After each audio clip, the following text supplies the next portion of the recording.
So that means we're live streaming? Yep. Okay, so people can hear us. Yep. Okay, stop swearing, Tam. Stop. Can you see that? No more obscenities. No, I'm joking. Everybody, we're just testing to make sure that we're live, so please do comment in the comment section below if you can indeed hear us. Everybody, let's jump on our phones. Let's jump on our phones and see what we can see.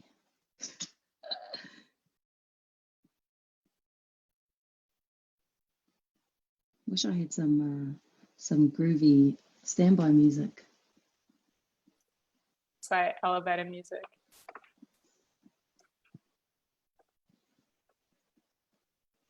Okay, let's have a look. Sure. Oh, cool. me. Yeah. Yep. No, people can hear us. Ah, look at the. Oh, you can't see. Oh, you can. Just don't crash the internet, Tam. Bro, funny story about that actually. Is it? So the platform that I was using, it was specifically for streaming, not for participants. So it could only handle 100 participants, but there were 560 on the call, which didn't make sense to me because I thought it was my Wi-Fi. But then when I jumped on the Greens one the other day, that had like 300 participants, and I was like, why can they? Yeah, it must have been. Yeah, so it's the platform, eh? Yeah. Oh, cool. We got cool, man. Sweet. Ariana's got us on a television. Fancy. How do you know? I'm reading the comments, bro. Oh. There's this real cool thing that happens on the internet, eh? Like you can interact with people. Yeah. Swear away. Oh. I'm reading the comments, bro. Well, kia ora tātou. Oh, yes. Lovely. I mean, awesome fun. Can you hear me? Kia ora. Oh, I can hear you. Tēnā koe, Tame. Tēnā koe. Kia ora, Tame. We are just about to get started with a karakia timatanga and then a bit of an introduction spiel, and the people are watching and ready for your truth. Yeah, can you see me? Nah, I can't see you at the moment. Just if you turn your camera. You might have to camera stop. No, stop. The camera's on. We got some great detail spray. Oh, there we go. You just had it. Am I on it? Nah, just press the camera button that you just did before, or try double tapping the screen, Matua. And it should come onto you. I like your backdrop. That's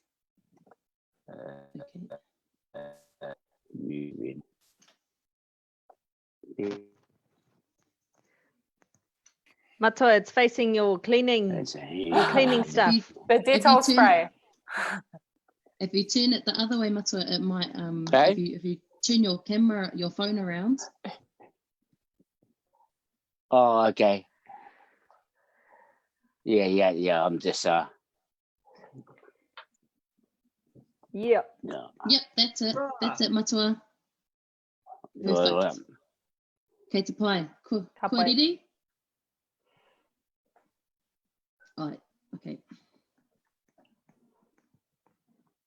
I was get to my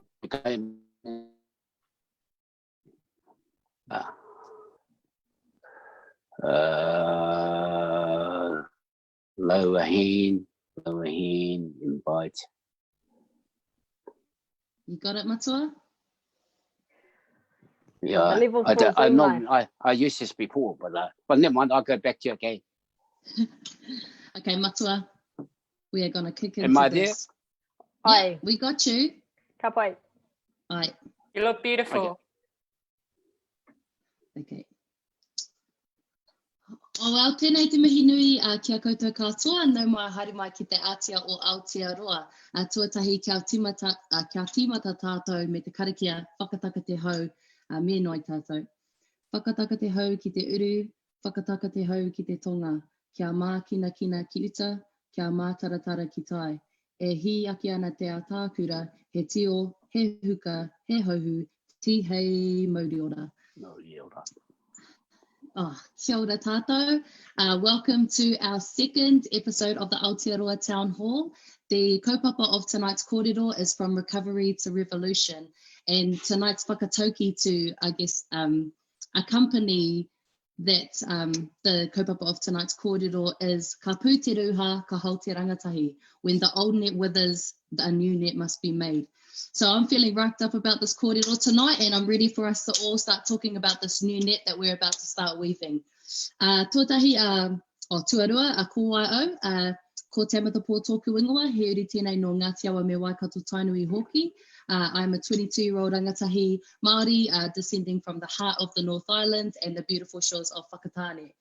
I am a Wellington City Councillor by day and a community organiser, activist and artist by night.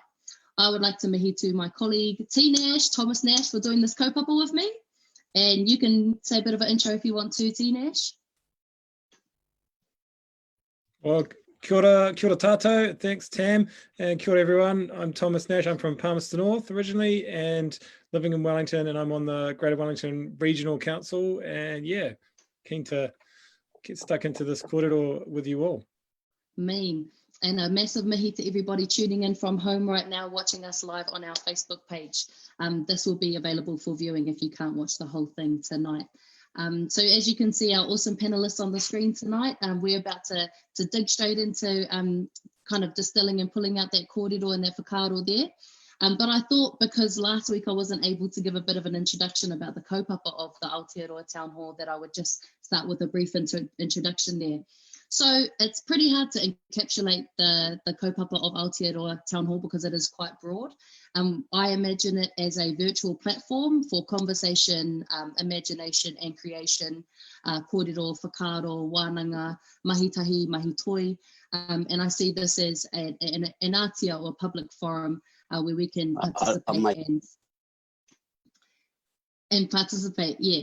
So as a nation, I suppose at the moment there are a number of challenges that we're facing, and we're facing them seemingly alone in the self-isolation of our own bubbles. And I think it's really hard to have those kōrero that we should be having, that we would usually have in a town hall, in a community centre, or just anywhere out there in the real world. So we've put these kōrero and these panel and the series together to actually bring these voices together and to keep those kōrero going, because we know that now we're on the cusp of a moment in time which will either lead us to continue going the path that we were going, or we can actually do a 180 on the way that we imagine life as per normal. And I guess the big thing is that we obviously, there are opportunities in this moment, but at the same time we have to acknowledge, I guess, the hardship and the mamai that a lot of our whānau are experiencing right now as an impact of COVID-19, losing their sources of income.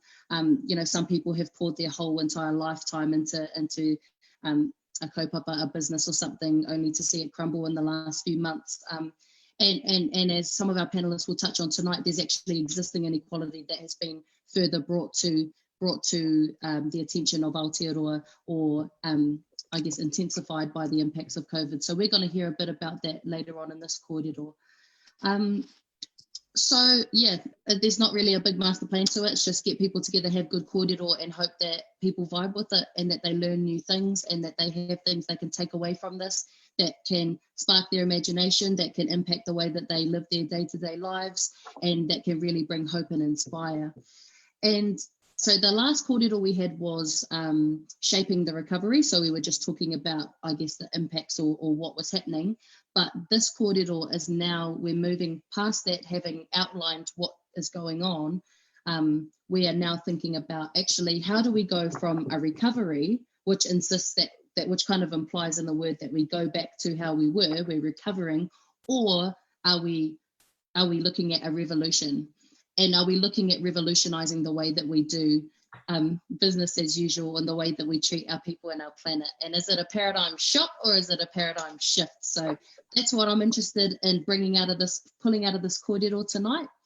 And when you think about the word revolution, I don't know about you, but there's only one name that really comes to my mind when I think about a true revolutionary.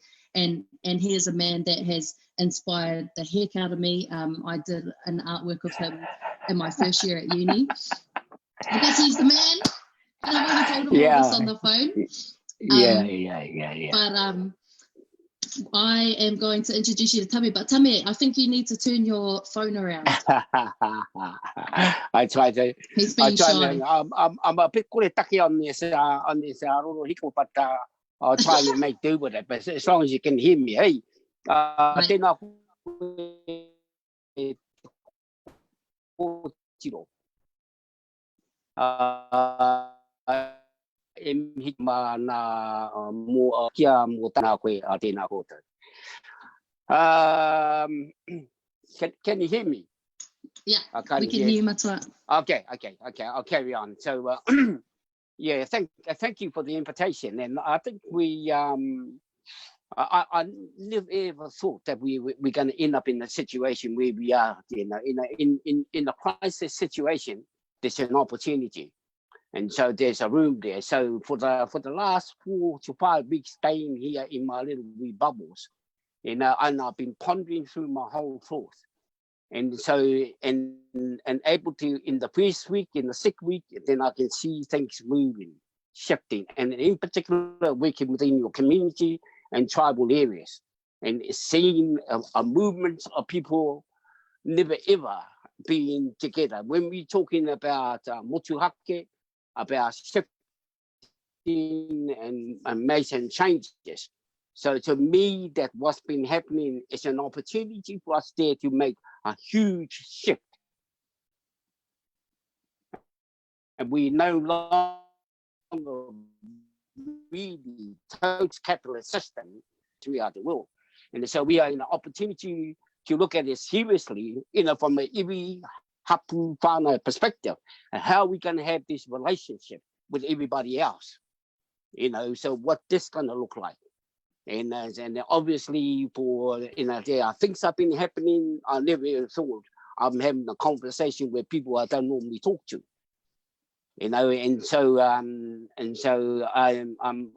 I'm having this experience of there are huge amount of potential for us there as a movement of Aotearoa for everybody. Tamatha whenua, you in there in the space, and so we need to get ourselves and look at it seriously. And because when you think of it, tomorrow, and then 3 and to 3, 1, where are we? What are we going? Our whānau, ourselves. Where are we going back to? What are we going back to? So the point is that the opportunity for me, we had to create a revolutionary movement. So we need to arm the people with the ideas, with the whakaaro, with the mātaurangatanga, because we had to go back to the ancient times. Me hoki tātou ki te nehe rā, because that's where our future is, and then we can move forward. If we don't have that kōrero there, so I'm really excited. It is a sad situation, but I am really excited that there is an opportunity for us even having this conversation right at the very moment. And we need to have this conversation in every way that we can. And so we just trying to work out with ourselves, community, our little whānau hapu. Whānau have been around here for a long time. Maidan, they people have been here well before the waka. And so we're integrated with all the first lot of migrants that came across Mantamana Kiwa. So from the hapu one, the maranga, tangata whenua, so we're interbreed. So we need to pull all of this together and having this conversation. Now, I want to focus internally. It's really important for all of us working internally within our, our little bubbles, in our little community, because we're going to move from this bubble to another bubble, and so which bubble we want to go into, so we need to, put some Nash in, some Pacquiao, and some, so bring all your key people. We don't need a big, huge multinational. They rip us off, and they've been doing that ever since they put their 30 feet around here on Papatuanuku. So we need to create a collective of, a business that we can mobilize, almost like a socialist system, a system that caters for everybody. I'm a fundamental socialist, and I mean, mahitahi, and working collaboratively with everybody, with people they want to move forward and work with us. That's a short of it. Yeah, that's a short of it. And so we know how we're going to do this, how we're going to do that, how we're going to move people. We got to have all this conversation from now to right up for the next 2 to 3 weeks. Where do we take this quarter or two? We don't want to sit here and blah, blah, blah, blah tonight just for a chatter sort of kind of exercise. We got to be real about it and how we're going to implement this. And so we got a regional council member here on board here with us. I think they got a role to play. So they had to be very clear how do they going to work with us with the Tamatha Penua. I got a son working, but got elected here last year. So they need to be have these conversations right across the board. The council, district council, regional council, REV, and mainly the bulk of us, the people here on the ground. They are the ringa wera. They are the people that are making action. So we gotta, so we gotta bring the working class together and pull it together, So well, just a short of it, so and we share some thoughts tonight about that, and that's where my thinking is. And so we gotta, they are industry we don't really need. What are the industry we don't want here? So we need to all agree to it. They are different products we don't want it here, and and so we need to think about it. So the farming industry needs to be looked at. I'm not saying totally get rid of the farmers, but we need to look at that.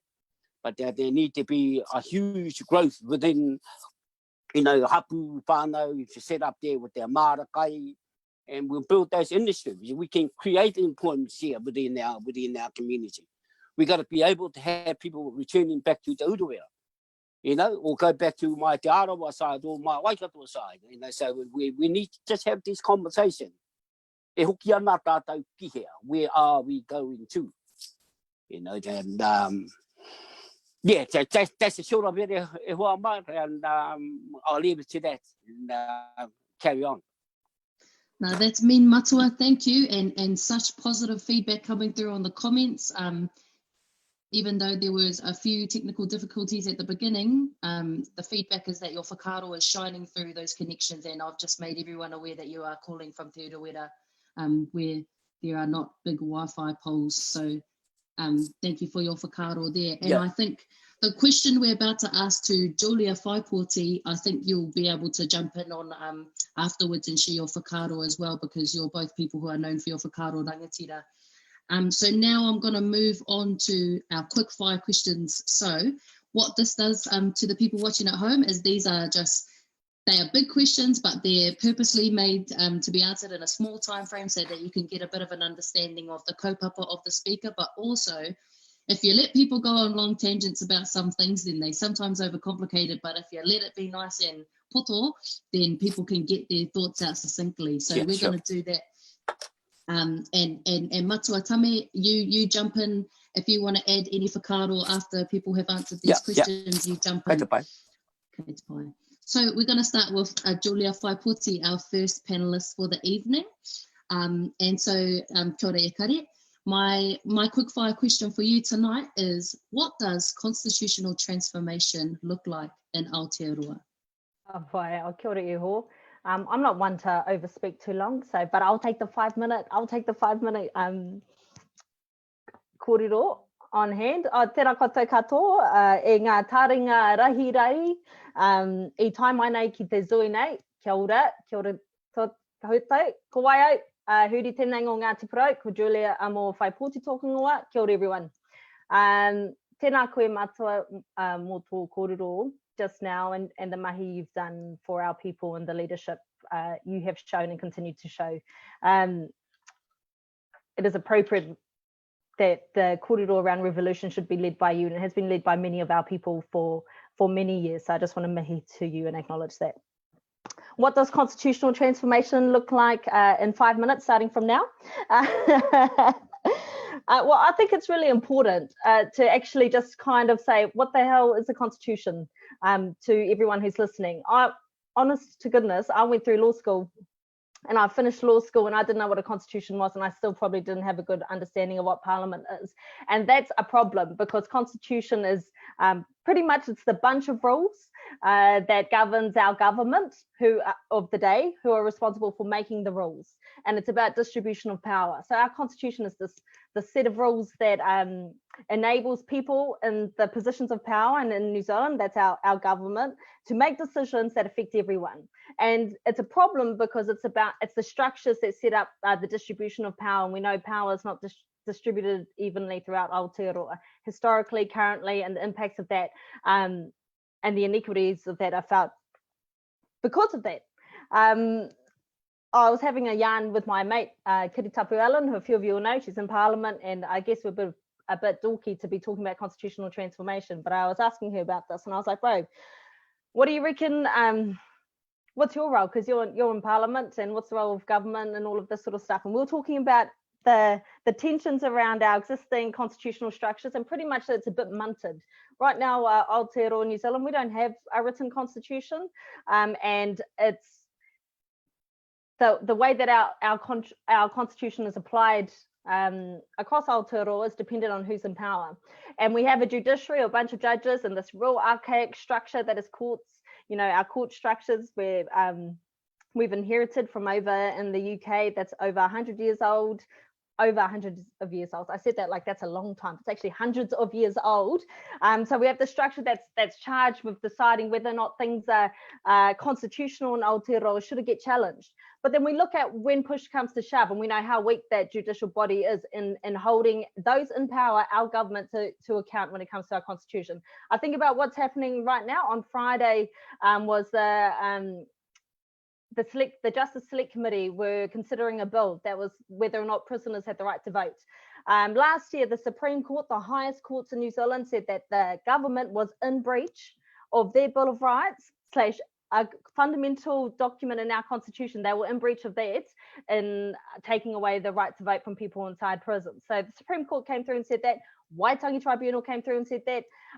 Many people have said this, but the highest judicial body in our country said that was a breach of our constitution. And then you have Parliament like, cool, thanks, no thanks. And we saw that happen with the foreshore and seabed.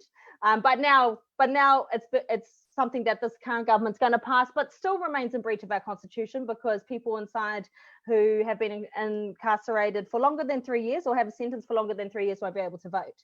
So we have a judicial body, the highest judicial body, said that's not all good, and our government at the time deciding whether or not they're going to listen to that. That's a problem in our constitutional makeup. What does constitutional transformation therefore look like for me in 1 minute? I think that there are some examples of where it has looked good, and it's happened by stealth. And it's happened by stealth because I think our colonial construct and history of New Zealand, which is still breathing today, is built off it's built off white supremacy and racism, and about the true belief that power shouldn't be applied equally. So now, in order to address that, we've seen some of that stuff happen by stealth post Christchurch earthquake. Right now, you've got Ngāi Tahu, the iwi that's in Christchurch, and the Council of Christchurch with equal powers in decision making in anything that affects Christchurch. That's a powerful thing. We've got our Wanganui River has legal identity, and the power there sits with the iwi and hapu there to make decisions with the Crown. You've got in Tūhoe, where Matua's from, in the Urewera, the forest, national forest, having equal powers between Tūhoe and the state. those are powerful examples of things that are happening where it's equal constitutional power. And I think now is the time, and these are the odds man Kitty we're having, now is the time where actually we should be having quite mature conversations about this, and that we could see that implemented. There's probably more things to say about in order for that to happen, New Zealand becoming a republic, and that we consider a coded constitution, a written constitution with higher powers, of which Te Tiriti is at the top of that. Kia ora. Ooh, that was bloody, bro. Full marks for that. That's like, mate. Tautoko you 100%. Matua, did you want to add anything onto that? Yeah. I just wanted to say that, and because that's exactly what I'm trying to say. And so we got the Uruwera Act, e turia tērā, o mana tērā, it's LAW, and all those, and what do that look like now? Because there are certain clauses within the Uruwera Act that enable us here. So the Crown, the Prime Minister made a statement, the hunters not allowed to go there. Well, the hunters can go down to do some hunting out into the nahi that controlled by DOC. But we say, we have a voice, the power to say, no, the Uruwera is saying. So our chairman, our board has already made a statement. In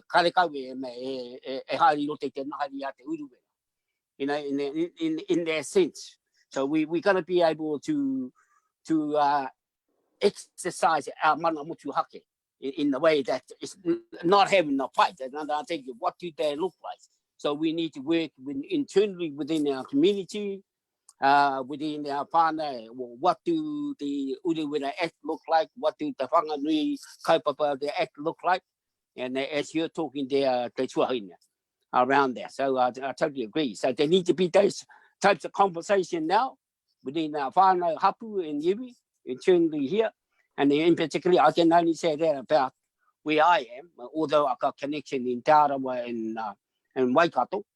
Yeah, thank you for that kōrero te tuahina. Tēnā koe matu. Well, tēnā kōrua, it's so inspiring to hear such kind of clear and concrete guidance from you both on what we need to do in terms of constitutional reform in Aotearoa, and I hope that everybody will take that on board. I certainly will, and do whatever I can to advance those ambitions in wherever I can. So kia ora everybody who's watching. I'm just going to shoot the next quickfire question off to Jess, Berentson-Shaw. So Jess, one of the things you've been really strong on throughout this weird period that we've been living through is the disproportionate impacts of the pandemic and of the economic shutdown on different people. And I wondered if you could just talk a little bit about the disproportionate impacts of this period on wahine. Kia ora, Thomas. Kia ora everyone, I'm Jess Berentson-Shaw. I live here in Whanganui-a-Tara. My ancestors mainly come from Scotland over the years. I do research into public narratives, and so some of those ideas that someone was talking about before, I research how we get those ideas laundered into the mainstream and find our tipping points. But I also do lots on, as Thomas said, on looking at inequity, and one of my big things is inequity for women wahine. And I was just thinking about how the PM told us during COVID that we all have a really important job to do to save lives, and she was absolutely right. But what was kind of missed in there is that depending on our role in society, how we save lives differs. And one type of job that has come out that's hugely important, and it's been there the whole time, but I think the curtains have kind of been ripped back, is that caring work is fundamental to helping us manage COVID, and that's both paid caring work and unpaid caring work, and that is the foundation of our society. It's everything. It's what allows everything else to happen, is caring work. But COVID is kind of showing us in more detail, but what it's also showing us is that caring work's being treated as less important in our current economic models, so our mainstream economic thinking and our Western cultural dominant frames.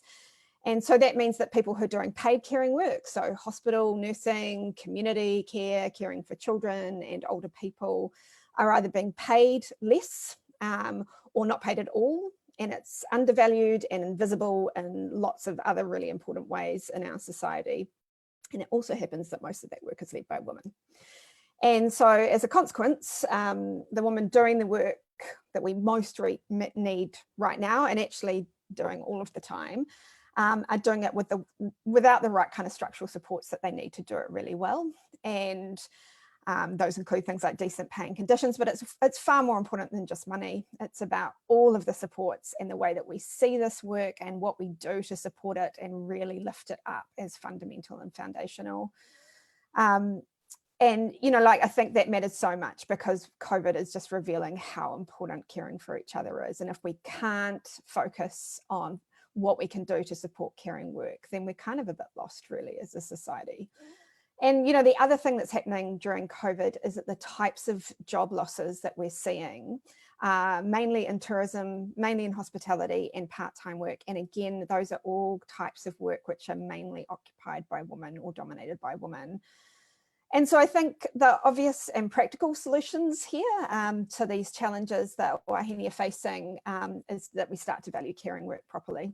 And when caring work is valued properly, women have so many more choices and so many opportunities, both in their unpaid and paid work. And actually, fundamentally, we all do better. And if COVID is showing us anything, it's that, and it's all of us or none of us, pretty much. So, and I think there are lots of ways that we can choose the paths forward here through valuing work. There's so many opportunities that are right here in front of us that we could think about. And some of it's around equal pay, some of it's around valuing parenting work, you know, getting rid of ridiculous social policies like forcing women into low paid, unskilled work, which just locks them and their kids into poverty for years. So I think there's huge amount that we can do, and it's right there in front of us, and we just have to get those ideas to be the ones that are picked up. Yeah, that's me. Sorry, my computer tried to update in the middle of that. Well, you did very well. That's nowhere near the sorts of levels of technical issues that we had on our kōrero last week. So yeah, thank you so much for that. I always think whenever I read or hear anything you are writing or saying, I always feel like we're so lucky in this country to have you and voices like you providing guidance for how we should think about things and how we should remember things that we might sometimes forget. Okay, next quick fire question. We're going to go along to Cleve Cameron, who's joining us from his wild art shed in the wilds of Northland, Te Tai Tokero. Cleve, you have said that we are living through a paradigm shock rather than a paradigm shift. Can you expand on that, please? Kia ora, and thank you, Thomas and Tam, for inviting me into this. I feel truly honoured to be part of this kōrero. It's an amazing time that we're in now, and to be part of the ideas that are being thrown around is really, really important. And for you guys to galvanise this is quite significant, you know, that you're actually making this happen.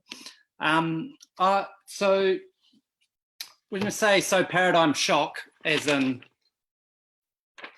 it's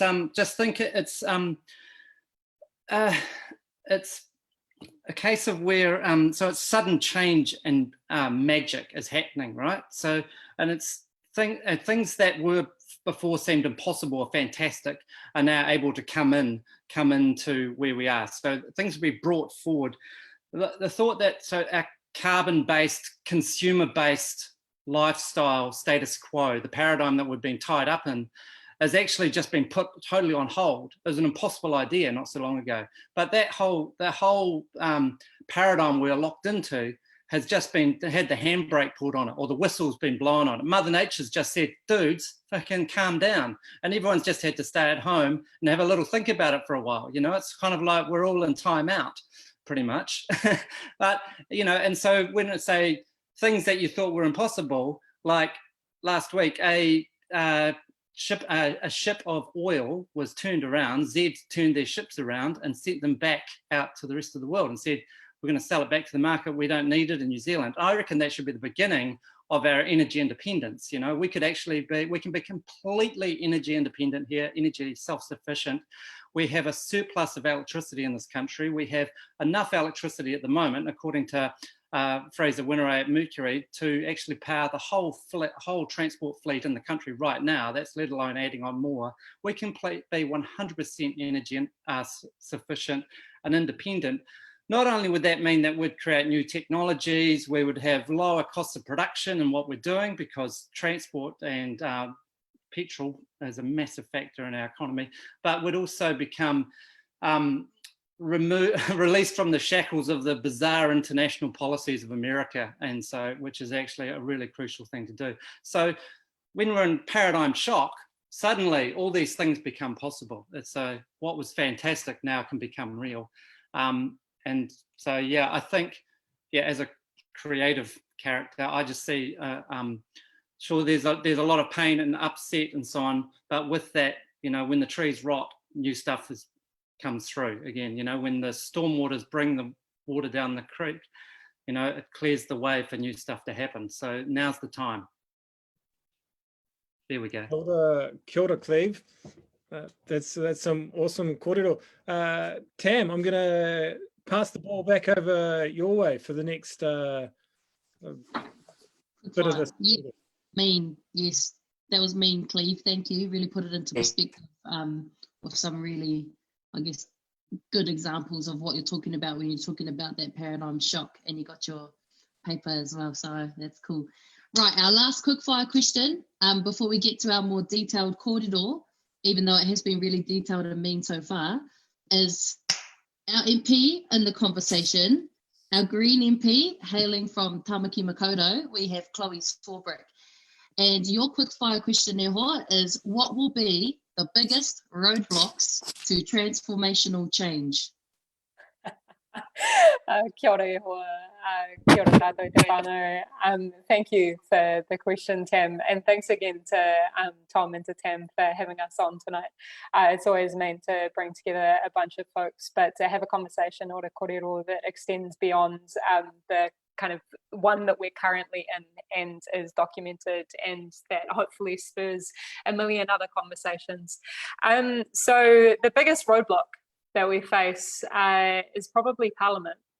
And I'm being a little bit facetious there, but I'm also kind of not. What I'm getting at is that to kind of totoko and to spring off the back of Julia's conversation, what you have with our institutional parliamentary power structures and systems is something which is inherently very colonial, very archaic, is literally built on kind of throwing ideas together and clashing them and throwing the baby out with the bathwater if an idea is associated to a certain color or a certain person. It's not necessarily at all about collaboration. I'm not sure if I said it last week during our yarn, but you know, if you were going to design a system that was capable of solving any of the massive problems that we face as a society, whether it is ecological kind of degeneration, whether it is massive inequities, whether it is the kind of swarms of refugees that are fleeing war-torn countries,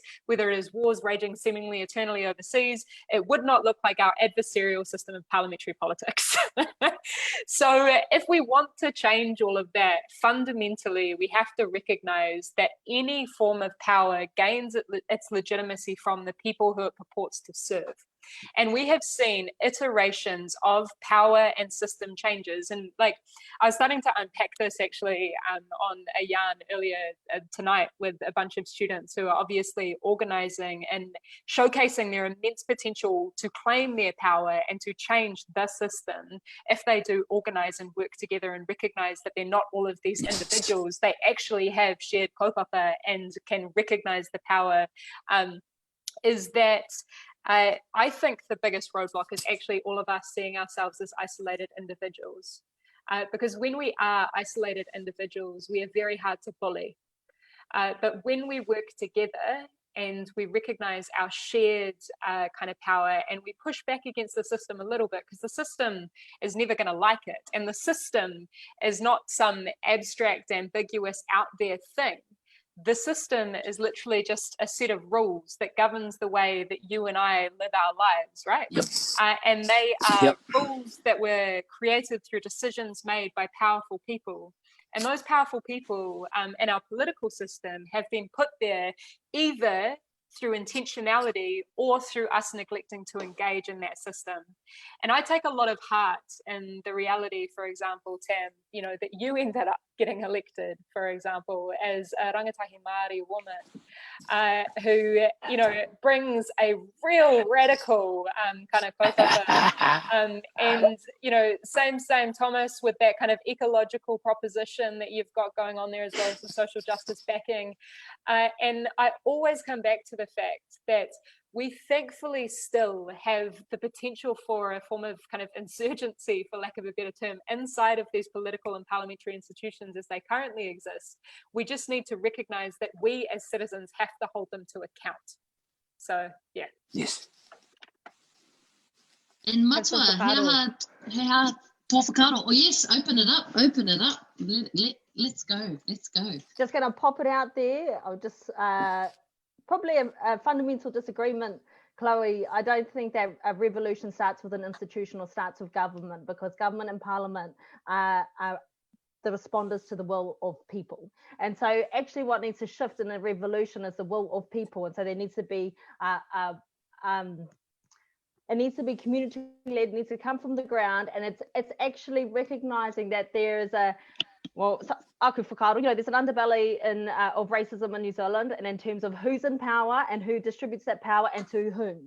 And so the leadership of a revolution will never come from this institution that is the parliament that wasn't created for all of us and designed to apply power and administer power to some of us in particular. And I think, Matua, you probably have a lot more to say on that. Kia ora. Ka pai. If I can just clarify on that one, Julia, what I was saying is that there's this awful feedback loop that kind of occurs where people go, this power system or this power structure or this parliament doesn't represent me, therefore I'm not going to engage with it. But instead of banding together and formulating another way of generating solutions, whether that be grassroots community building and organisation, mobilisation and action, instead we just go, we don't have the time or the space to engage with that, understandably. But unfortunately, we continue to get pushed down and pushed away, and nothing ever changes if we don't decide to pick up that power as it particularly exists in the form of community and in the form of grassroots mobilisation. I think, I mean, I agree with that, with what you've just said, and understood what you just said. I just think the starting point for change in a revolution won't come from government, and it doesn't require or parliament or voting. It doesn't require the community to vote for who's in power. It's actually fundamentally the structures of those who are in power is inherently flawed, and that's the change comes from community, which I think you are responding to. I just want to be clear that government and parliament are not our change. I mean, I learned the tools of the Pāka so that I could learn how to make sure they harm us less. I mean, Tāpuranga Ngāta, he went into parliament for those as well, but our change and mana mutahaki will never come from that space. And Matua, I'll invite you to just share your whakaaro. Yeah, so right. I think that, I mean, over my years involved with politics,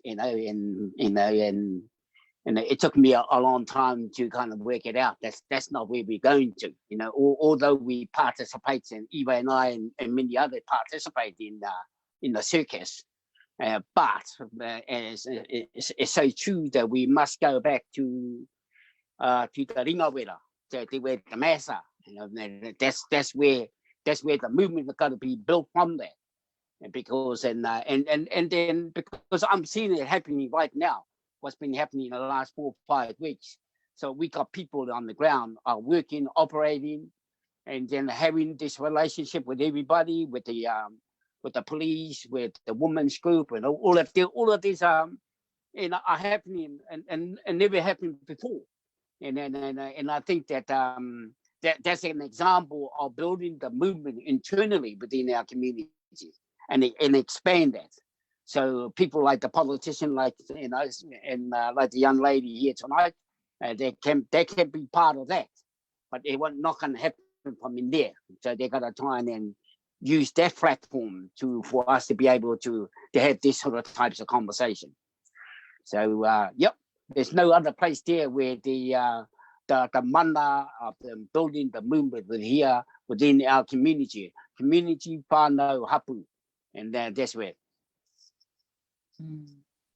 the churches, the hahi, all of that, they all got to be part. Everybody got to be part of it.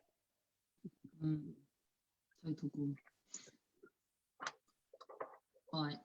Thank you for that one. So we got to leave our political hang up somewhere, hang it up on the wall. All our political connections to our political parties. You know, and so we need to just hang that up on the side, and they say, well, we're coming to participate here from here, from the soul, from the mana. I mean, if I can jump in on that one, I think that it's lay that up when she's ready to do that. You know, yeah. Carry on. Oh, sorry, it's the jumping. Sorry, Matua. So, I was just going to say that it's yours, Carol. Yeah, Carol. Yeah, kia ora, thank you, Tame. So that's why I think on your original point, Tam, the question about where is this change going to come from? It's not going to come from Parliament, and the biggest roadblock is going to be Parliament in its present manifestation. And you see this exemplified in the way that, for example, local governments haven't changed their voting systems primarily across the country into one which is far more democratic of STV. They have continued to prefer something like first past the post, and they are the systems or the power structures or the decision makers on what system gets used for voting. And these are the people who are making decisions after they have just been appointed or elected through the use of that system, asking if they want to change that system. And that kind of notion of whether somebody would cede power after just taking it, and the value system that is required in the undertaking of power inside that kind of system, ends up fundamentally continually perpetuating a very flawed way of utilizing and using power. Jess and Cleve, did you want to add any whakaaro onto that kōrero before we go on from there? Oh. I'll just demute myself. That's not demute. I think when, Julie, when you were talking about constitution before, I think there's an amazing opportunity to actually build on the shared values that, or a values-based understanding of what it is to be an Aotearoa. There's a whole lot of stuff that is shared that is, you know, in terms of, and I suppose this is where trying to underpin what is the role of government then in this sense. But if we can start from a values-based constitution, would be a fantastic thing. I think it's almost like, I just say offhand, but it's something like it's we'll have the right to have a good time, you know, because once you start to have a really basic, I know it's real, sounds like street, but if you think everybody has the right to have a good time, then suddenly people shouldn't have a shit time. So they shouldn't be having to be, shouldn't be inequality. There shouldn't be this, shouldn't be that. So you go, oh, well, you know, because we're here for a very limited time, you know, and the fact that we're actually here together at the same time is a complete fucking miracle. So we should just have a good time while we're here, you know. So, but I think, a values-based instrument within this constitution would be a really key thing, because then it helps galvanise everybody around what is really important. That's my 10 cents for a starter if I was writing a constitution. Titiriti would be a real good start, because that's fundamentally about collaboration as well. Yeah. What about you, Jess? Any I think like there's different ways for different communities to bring their collective power to bear on this, and there's different jobs for all of us to do with our different communities about how we build that collective power, and it looks different, right? Because in our togetherness there's lots of difference in Aotearoa, and that's kind of what makes us, that's what gives us so much potential as a country, I think. And I mean, I think we're touching on so much of what I do work on, which is values, and how do you get those ideas out there, and how do you get people to reimagine what collective power looks like. We're constantly just I guess, engaged as consumers all of the time. And for most people and making their way through the world, they've just got no clue about what collective power looks like or any kind of collective action. We know how to buy things, and that's pretty much it. And, you know, when people are thinking about how they change the world, they think about how they might buy something differently. And that's the kind of, you know, that's the kind of deepest understandings that we have a lot of the time. So I think that there, and I can talk about it more later in my stuff, but I think there's different ways to get that collective power back, and for people to see how powerful different collectives can be in actually shaping the kinds of systems that we want to build, as opposed to just accepting the structures and systems that we currently have, which kind of only benefit the few.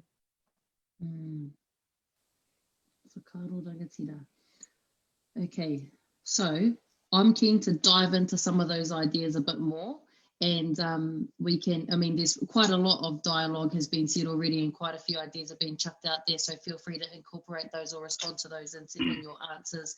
And of course, Matua, you are welcome to jump in at any point that you want to, or to add on, because sorry, because your pilot voice keep going in and out. The voices keep going in and out. So I'm sorry, I didn't quite hear what the some of the conversation was happening. So I'm a bit lost there where the corridor going through. But no, carry on, because your pilot's voice going in and out from here. I'm not too sure whether it's my line or you're just getting the best the system itself. Yeah. Thanks, Pai Matua. I'll mute everyone that's not talking, so that you're better off. Yeah. Well, when we're talking about collective power, making sure that the voices, every voices are to be heard, and so you know, from all of the voices need to be heard in the small community and the big community, and so having those power. And even the toilet cleaner has the money and they have the power to be able to make those decisions, and so people have the voice. And I hear what you guys are saying, and you know, in looking at the national question, but I'm mainly focusing really at this stage there, building internal in here, building them. So.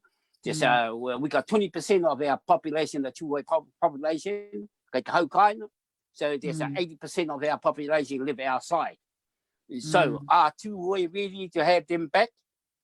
You know, are we ready to deal with the 80% or to another 60% of our population? They're living all around the world. Are we ready to cater for that? You know, I mean, we already have problems with some of our whānau coming in there. They have been around here for the last 50, 40 years. And so they come to the community, and then they bring a whole lot of other problems. You know, so you bring all of those different, so we got to deal with all of that. And that's what I mean. So are we ready for the bulk of their population? I mean, I'm having my own conversation with two-way around the world. So, what are you doing out there? You first need to come back. You know, and so the days are gone when people used to say, "Oh, why are you in Wellington?" And say, "Oh, because there's no work in Ruatoki, no work in Te Uruwera." No, there is a lot of work in here. Just in the next 3 months or the next year, you're not going to get paid. So it had to be some kind of commitments. Well, maybe we need to generate some poo there. How are we going to generate there to get a support? You know, we don't really want people there to come here and there. Well, how are we going to pay them?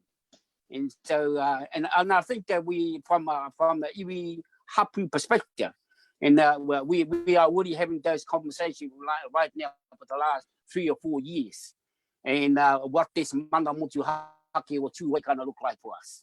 We, you know, some of us still a little bit, you know, we still a little bit behind, but take the bite. That's all part and parcel of it. We got to try and invest. So we need to work out that the bulk of two-way, we no need to build like a real huge a car industry, because all our people went there in the 60s, in the 50s and the 60s. They all disappeared with work in the car industry, the freezing works and all of that. But now there seems to be a feeling of people returning home. And so what are they coming back to? So we're having this conversation. It's a big task. The biggest task is really, we got to have a healing process. It had to be a healing process working the midi ourselves. You know, and so we can, you know, we got to build a trust there, you know, from a whānau hapu perspective, you know, and there's a lot of work for us in there. So we need the next 30% of children living out there to start working back. So we'll finally that we got a big space here that can cater for a lot of people ourselves, and we can bring other people in too. You know, because we need other people to come in there. We need to learn new things, new thoughts, new ideas. You know, we're not saying for you are only Chuhoi. You don't have to be, but we want Chuhoi to be here. You know, Chuhoi married to all kinds of people, so they are part of this. You know, so we need your support. Yeah, we need to support each other. We need to support all the other communities. We need the people to support the people in South Auckland. We need all the people down in all of those areas. Yeah, koina tāku kōrero. Tēnā koe matua, and there's heaps of really mean questions for you in the comments, by the way, which I will be able to ask at the end if we have time. Manu Kari is a really good question for you actually, or for everybody. And there's heaps of good partai coming through. But what I'll do is we'll keep trucking along with these questions and hope to draw out more kōrero and whakaaro through these questions. But tēnā koe matua for that. So so the first detailed question or kind of partai that I have is for Julia. And this is about in what ways do you feel that COVID-19 and its impacts have put a bit of a magnifying glass on the inequality in Aotearoa, and is it possible to actually address this inequality through our recovery or not? First point, yes. I mean, inequities haven't been created by COVID, it's just shone a light on it. And we know that actually the response to COVID and the recovery response, if it doesn't have an equity lens and if it doesn't start with a treaty lens, all it's going to do is entrench inequities further. What does that look like in the response at the moment? If we think about something as basic, quite tangible and really important right now, like the distribution of PPE, I learned that, it's the protection stuff. That, you know, like the frontline care workers, our doctors, our people who are interacting with people who are going to be exposed to, who have a high chance of being exposed to COVID. It's where are those being distributed and the inequities of where they're going. So they're not going to our marae and they're not going to our retirement homes as the first port of call. They weren't. So the distribution was slow, and it's determined by DHBs. Who a DHB at a time has a relationship with. I mean, that's something so basic and so tangible in the response right now during COVID, but it's inequity in how it's applied has been quite significant. I've been hearing stuff at the moment, so I've been tracked on a group with the Human Rights Commission with a bunch of other experts. I'm an expert in something, around monitoring that this isn't a health crisis, it's a rights crisis. And we know that rights haven't applied equally or been accessible equally before COVID. So I think it's really dangerous when we sit in COVID and we talk about the issues that come from COVID, because all it did is shine a light on issues that already existed. I do think it's an opportunity though to rip it open. It's something that it's going to bring our economy to its knees. And that's something that, and nothing has changed in our everyday behavior besides the fact that we're on lockdown, we can't go out and we can't get Uber Eats and all that sort of stuff. Don't get Uber Eats, by the way, they steal the money from our local restaurants, so don't get Uber Eats. But I mean, in terms of what has changed in our fundamental day-to-day life, besides everything, but everyone knows what I mean, it's like our essential workers, our people, our whānau in the day-to-day, nothing has changed in our lives, and yet the economy has been brought to its knees.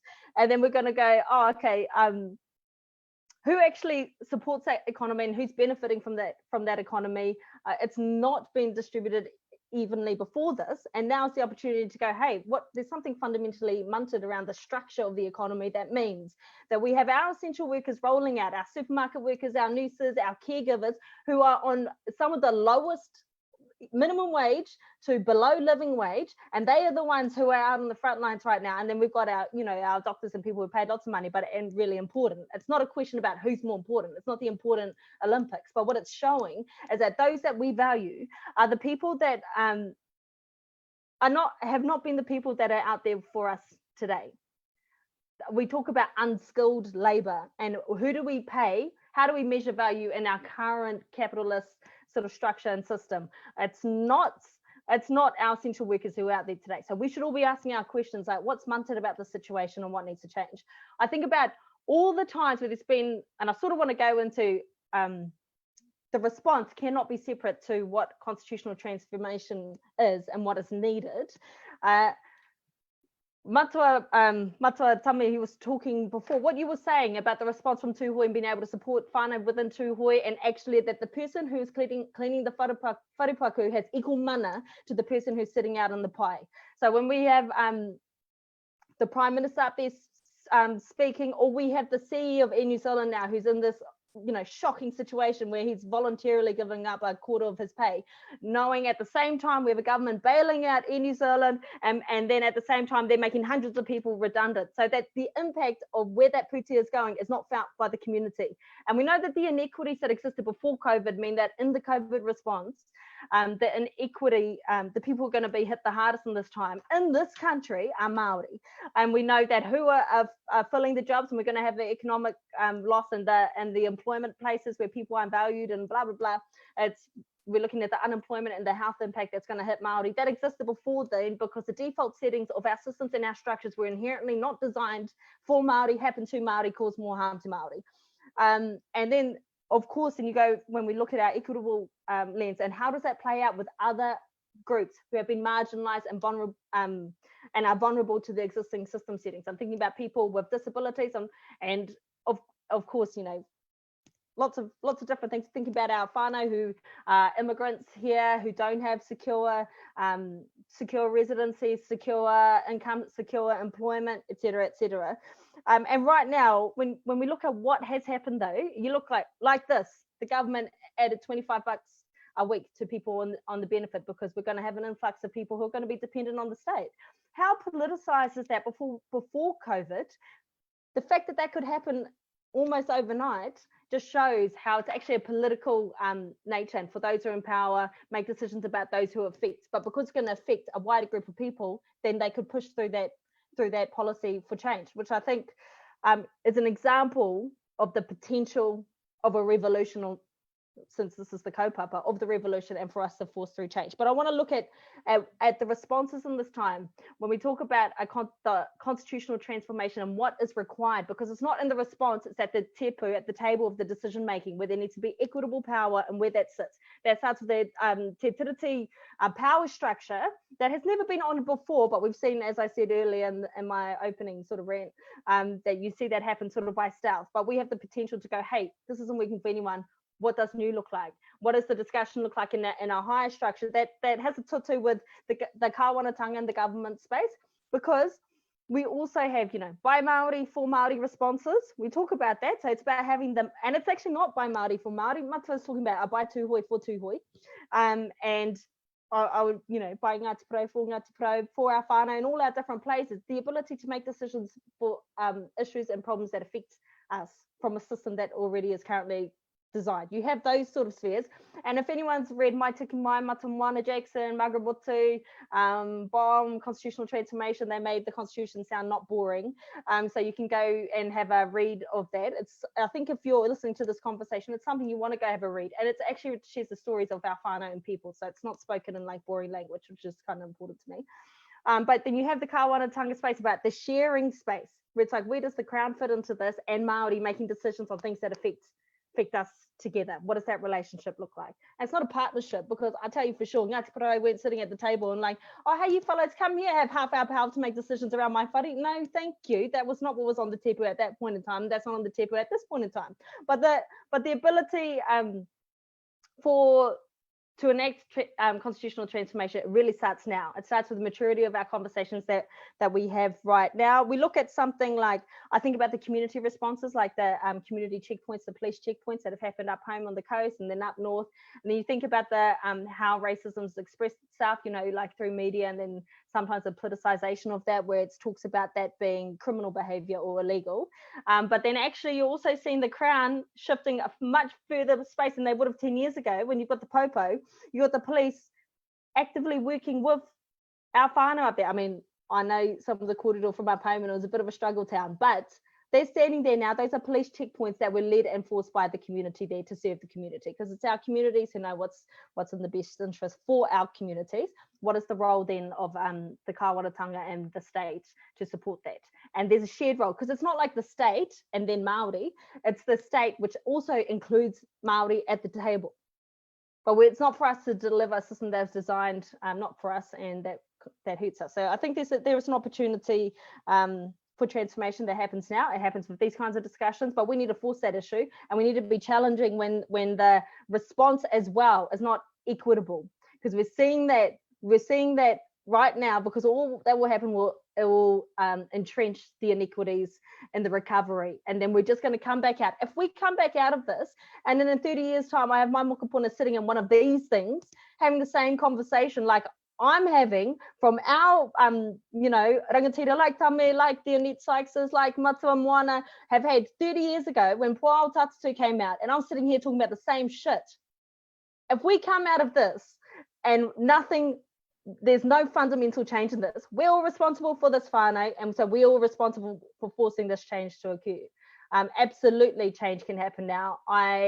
Matua Tame spoke at the start about this being the opportunity and being excited about that, and the discussions and the conversations that he is having within his own hapu and his own marae and own whānau about what does that mean for them.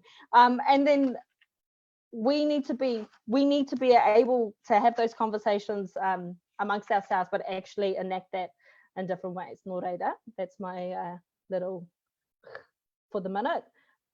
Kia ora.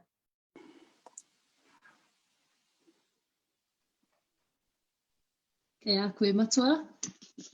Yeah, well, there've been a whole lot of kōrero all around the motu, and I think for me, my generation, trying to use the technology we have today, it's really amazing. You know, so trying to create our own conversation with each other. So I trying to reach out to all of my cousins in the 60s and the 70s, trying to have this conversation with each other, and trying to bring them into, so everybody have a role to play. So my role is to try and generate some interest of my generation, and from the 60s to 70s and 80s, they're still active and then participating in the iwi hapu whānau kaupapa, and so we need to bring them on board, and also to provoke a conversation with the younger generation too, through music, art, and a will to each other. How colonized are we? You know, we talk about colonization. You know, so we need to look at what did that look like. So I say it again. You know, we've been having this conversation ever since during the treaty settlement, trying to work out what that is. We didn't want it to be like everybody else. Let's go sign up and let's go. You know, so we have, you know, and it took us a long time to get ourselves to, shall we go there? Yeah, and they say, you know, I still want to throw rocks at people, you know. But now, you know, we at that stage, so we at the stage we're able to expand the whole notion of our mana, you know, and how we're going to implement that, how we're going to enforce it.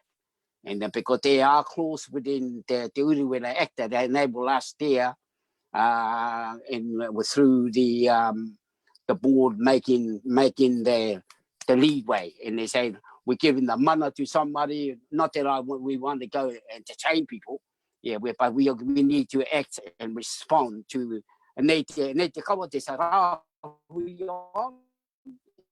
just like we do when they say we at the moana, And then so nobody go out diving. And so we need to implement that, how we can enforce that, how we going to make that work, you know. And I mean, when we say, and then we got a rauhi here for the next 2 months.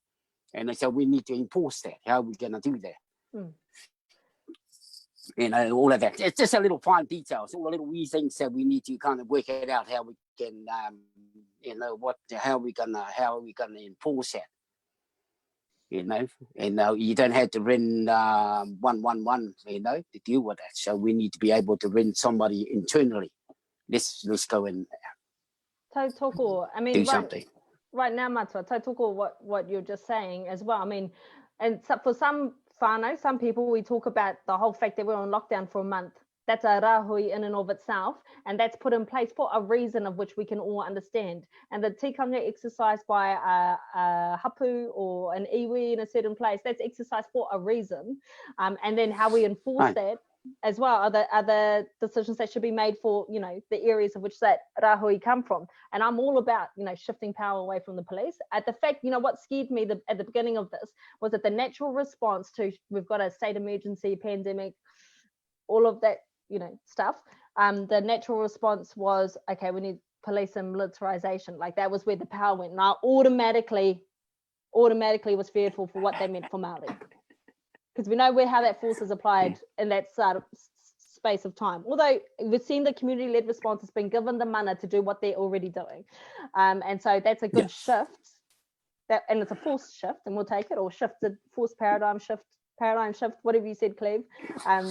One of those things. So I think the opportunity, I mean, it's like a forcing change in power and structure and all of that kind of stuff.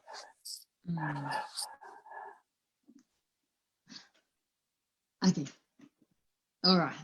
Mean. Oh, beautiful. All right. Jess, here we go. I'm really interested to know, as somebody who cannot put it as eloquently or as well as Julia, what are the most important things for us to think about when we're communicating about the change that we want to see in the world? Because I know there's definitely a backlash when we propose that this might be an opportunity for change, because obviously it's also a time of suffering. So from your background and your research and your knowledge and expertise, what are some things that the viewers and us on the panel can kind of take away in terms of communicating these kinds of messages out into the world? Yeah, so I mean, I think it's important to say at the start that my work is about when you're dealing with groups of people who don't have a huge amount of lived experience and structural inequality. So we're with people who can easily bat away some of these experiences. And so my work is very much about how do we open doors and create invitations for these people to think about some of these ideas and ways of being in different ways, and actually engage and surface some of their collective power as well, to actually ask and demand for change for everybody on everybody else's behalf as well as their own. You know, I always think it is amusing. It was Milton Friedman that said, you know, during a crisis, it's the ideas that are lying around that get grabbed and used by people. And boy, did that guy know how to get some ideas lying around and used, you know, as the father of basically neoliberalism. And so I think, you know, it works both ways. You have to find ways to make sure that the ideas that we have and that we're already using are the ideas that we grab at a time of crisis. And, you know, for me, the stuff that I do and what I research is a set of tools, and people can pick them up and use them if they want, but they might not work for everybody and they might not apply. But I would say, for me, there's probably 5 of those strategies which I see being particularly useful when we're talking about transformational change, or reimagining our systems is another way of talking about it. And the first is that when you're dealing with thinking about kind of laundering some of these ideas into the mainstream and helping people pick them up, is that the language and the narrative that works to activate our base is not the same as the language that works to activate these people and deepen their thinking. And so we can't assume that the way that we talk within ourselves to activate and plan for ourselves is always going to work to deepen people's thinking and those people who are going to get a tipping point with. And in the same way, narratives that are built primarily to address how, like a loud, noisy opposition, so people who are going to grasp hard onto power and sit with the status quo, if we build our narratives around those people, that's not going to work either. So the best thing the way to think about it is working with those people who are most effective. So whether that's women who are cleaning toilets and doing 5 jobs and their kids are sitting in the car and waiting for them, you know, building narratives, you know, in partnership with people who are most affected by these situations, but making sure that they work with persuadable people. So there's kind of like a two-way process, like working with those people most effective, but making sure that you're not just building narratives around those people who are already with you. I think we've done a lot of the second kind of strategy that I think will work, and that's around leading with concrete visions. So concrete visions about what's possible, as opposed to starting with all of the problems about where we are. Like, we care about our problems because for a lot of people we're living them, or we're passionate about them and we want to do something about them. But often that's not an invitation for people who can choose to walk away from this. An invitation to then get to having that conversation about the problems and barriers is to start with a vision. And, you know, it's Martin Luther King stuff, like, I have a dream, no, I have a list of complaints. And he really painted a concrete vision about what it looked like when the civil rights movement had succeeded in a really meaningful way for the next generation of children. And for me, that kind of sounds like, instead of starting with like, we've been getting it wrong for so long, which is true, but you can start with, you know, we can have a society that prioritizes interconnections with each other and well-being of the planet, and we're at a juncture where we can get it right now, and we can choose the path that leads to that future we want. And it's subtle, but it's a difference which kind of creates an invitation for people who might want to reject it. It's a bit the same as showing people the cake. We always talk about the cake as the future you want. You know, people want to eat the cake. If you show them a list of ingredients, they're like, yeah, I could do anything with those and I could not. So it's kind of like, how can you give people a cake in which they want to join you and they want to create and help build this vision with you. We talked a little bit about values as well, and that's kind of the third stuff. And we do lots of research on values, but the too long didn't read vision on that is that intrinsic collective values are actually what motivates most people. It might not be what most people act on, because context is hugely important about whether we act on our most deeply held intrinsic values. But, you know, the reality is we've all experienced a huge change, and sure, we've experienced it differently. And for some people, it's been way more challenging for other people, but we can come together on the basis of experiencing that change and reflect on those shared experiences and reimagine how we might do things differently. And so it's more about how we can walk forward from here, using those shared collective values to plan and decide new things. The fourth kind of strategy that I think is actually really important, which is kind of funny considering we've been talking about revolutions, is I think you need to balance what's bold and necessary with what's feasible and possible. For lots of people, they have this really strong sense that you can't change the systems that you've got. Like when you do research with people sitting in that kind of group of I've got a bob each way kind of thing, they find it really hard to either see a system or reimagine a system or think of it in any different way. So one of the ways that you can help them kind of see that system is to talk about how these reimagined systems are within our reach, and they're actually all around us every day. Like I've just heard in this conversation a whole lot of reimagined and reworked systems that are going on. I've heard about what's happened in Te Aotearoa, I've heard about Whanganui River, I've heard about shared decision making with Ngāi Tahu. You know, they're everywhere. And one of the ways that we can talk about it is actually to say, look, these things are everywhere all around us. And what we need to do is ramp that shit up, you know, like to get really good at it and to do it urgently, because we need bold action and we need it right now, but we can absolutely do it. Like we have it within ourselves to do it. And so this is this kind of stuff about shovel ready, which always makes me laugh, because it's like, there's a whole lot of policy projects and things that are being decided on the basis of being shovel ready, right? And I kind of think, great, so we're going to dig ourselves a hole with the stuff that is even harder to get out of for our kids. So I think it's more about talking to people about the sorts of things that we're doing right now that are future ready, that, you know, are going on in communities and iwi and for Māori everywhere, where they're thinking and designed specifically for being future ready, so that the next crisis we face, because it's inevitable we're going to face another crisis, And hello, we're already in the middle of climate change. But so that what we've got are systems and process and policies in places which are totally ready for how the future is actually going to be. And then finally, I would say the fifth kind of plank that's really useful is to be really concrete and specific. We talk about systems and structures all the time because we are deep within them and we recognize them and we see them, and whether that's from lived experience of knowing how shitty structures can be, or whether that's because you research systems and structures or you work in Parliament and you're like loaded down with the system and structure every day. But for a lot of people, systems and structures are really, really hard for them to see. And so when you talk about a reimagined system, they're like, huh, this is where I swim in, I can't even see it. So being really concrete and specific and naming that system and structure and the effects, like I've heard Chloe do it, talk about the rules of the economy. I've heard Julia do it, you know, the way that businesses can make a profit for shareholders while damaging the environment, you know, that we can pay low or no pay to our Pacifica women and our Māori women who are doing all of that fundamental caring work, and that allows every other activity to happen in the economy. Like, those are systems and structures. And so it's really important to name them so people can see them. Yeah, so there was a long rant, but those are kind of like my 5 top key things.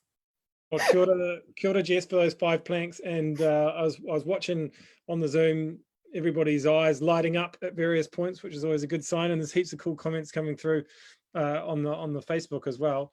So yeah, one thing, just reflecting on that from my side is, you know, we think that people reach different conclusions about some things because they have really different values. And often people say that, but actually I think what you're saying and what's really important and encouraging is that actually many of us have huge amounts of shared values. We just reach different conclusions because these values have been activated in different ways through people. I was going to pick up on someone who does this incessantly is Mike Hosking, and he was brought up in the chat earlier by Alicia Hall, who was saying that this kōrero is the sort of thing we should be having much more often rather than listening to Mike Hosking. So I would agree with that.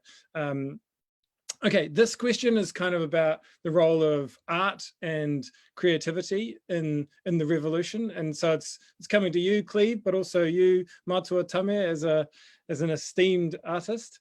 Throughout history, in times of profound disruption and change, the artistic and creative community has often played a leading role in providing space for that change and revolution. So I'll go to you, Cleve, and Matua Tame, please weigh in. Do you see that happening, Cleve, right now in terms of our process that we're going through now? Is art rising to the fore? Imagination is an enduring thing for humankind. You know, it's the thing that it's actually, I'm a firm believer, it's actually cooperation and imagination are the things that what makes humans do what we do, not competition and all those other myths that we're led to believe. And it's sharing ideas and trying stuff and playing with stuff and telling stories. And yeah, and I think at the moment now is one of my mentors always said that the best thing for the creative process is actually just to remove distractions. So I can imagine in sheds and bedrooms and rooms all around the country, people have had a whole lot of distractions removed. So they're really beginning to think about things, and they're breathing and listening and tuning in and things like that. So I know for myself, using this as an opportunity to actually bring forward work and ideas that I've been working on, which I'd love to share a couple of little sketches now, a little diagrams, perhaps, yeah. I feel like this is a good scenario. So these are totally catalysts.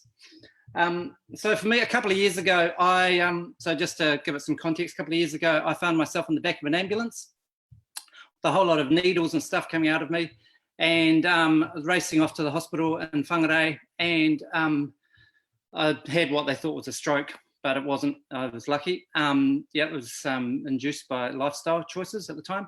But in the back of that ambulance, I had this acute and amazing feeling of being held by the big arms of our nation. You know, there's all the ideas and the care and thought of all the people that had been before me had created those systems and those volunteers and all those people that to be there at that time when I fell over and that happened. And I thought, oh my God, I'm so hugely grateful. I'm feeling feeling the fizzies now, just remembering it actually, because it's those big arms, you know, and I think there's a really strong social spirit in this country, you know, and I think that's something that you can see coming out at this time as well, you know, like individually we've worked together. I love that, you know, and but at that time it made me think I want to contribute to that. So over the last couple of years, I've been collecting ideas to build it, or dreams for Aotearoa. I'll show you, I'll just share my screen. So I'll share, and it's going to be a book sometime, but it's along these lines here. You can see that. It's 100 dreams for Aotearoa, 100 ideas for 100 years of collective well-being. And the thing here is that I want to put sort of, I've got about 160, so we're okay, we're in. We need to do some editing, but they're like catalysts, right? They're kind of like catalysts, and I can't claim that they're all my ideas. They're just like having yarns with lots of different people around the country that I've hung out with, or things that have fallen from the sky, because quite often if you stand by the right tree, an idea will fall out, you know, or you're standing on the right hill. Anyway, but there's sort of, I put 3 filters over it. So 1, is it kind? 2, is it pragmatic? That's to your thing, Jess. You know, is it pragmatic? Can we do it? And 3, does it create constant flow? And so by constant flow, I mean, does it create a self-sustaining virtuous cycle so this thing can exist and continue? Because it's all good and well having new things that happen that, you know, can't continue. It needs to be able to survive under its power of its own energy and be self-fulfilling. So those sort of 3 things of kindness, pragmatism, and constant flow are kind of what guided. And then so, I'll share a couple little sketches. Yeah, I'm getting nods. It's like telethon for ideas. So the first one, shall I do? Hold on, I'll show you this. Oh yeah, this one here. Can you see that? I can go to this better. Hold on.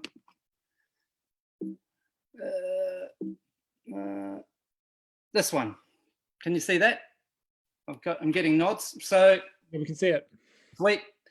So a friend of mine, Jude Hoani, up here in Hokianga, she's an awesome weaver. She's woven all my guitar straps and hats and kitties and stuff. But she's always told me about how harakeke, or as they call it up here, korare, but or it's not flax, it's harakeke, right? It's an amazing plant, and this is the thing that's endemic in this country, and it grows so fast. Like you can harvest it twice a year, and it's in terms of what we could be growing, and this could become a massive industry. That's really, I mean, here's me. I'm imagining this, right? So I'm imagining it.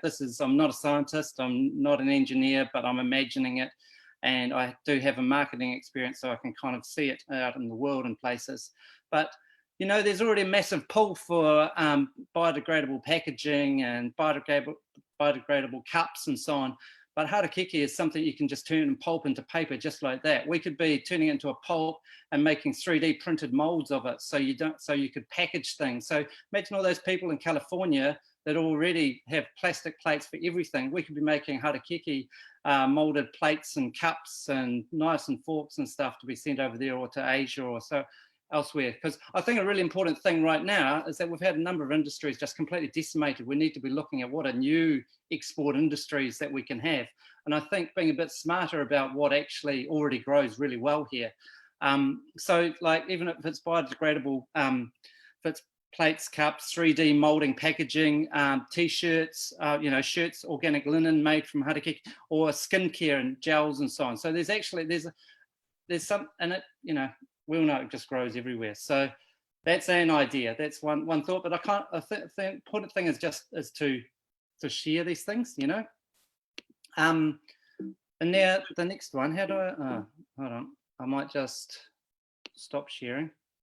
Cleve, I might need to interrupt you now because I'm just conscious of the time, and I want to bring in Matua Tame to talk about art and the revolution.